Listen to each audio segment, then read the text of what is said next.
Donald Trump ఇటీవల one big beautiful bill అనే భారీ బిల్లుపై సంతకం చేశారు.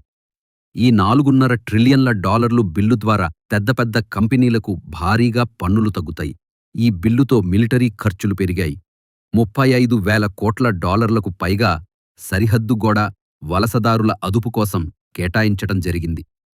అయితే విదేశాల్లో ఉంటున్న భారతీయులతో పాటు బయటి దేశాల నుంచి పంపే డబ్బుపై 1% పన్ను విధించారు. ఇది ఎన్ఆర్ఐలకు తీవ్ర నష్టాన్ని కలిగిస్తుంది. గ్రీన్ ఎనర్జీ పథకాలకు ప్రభుత్వం నిధులు నిలిపివేసింది. ఎలక్ట్రిక్ కార్లపై పన్ను తగ్గింపులు లేకపోవటంతో ఎలోన్ మస్క్ కూడా అసంతృప్తిగా ఉన్నారు. అంతేకాకుండా అమెరికా రుణ భారం $1 ట్రిలియన్ల పెరిగి పెట్టుబడిదారుల్లో తీవ్ర ఆందోళన రేకెత్తిస్తుంది.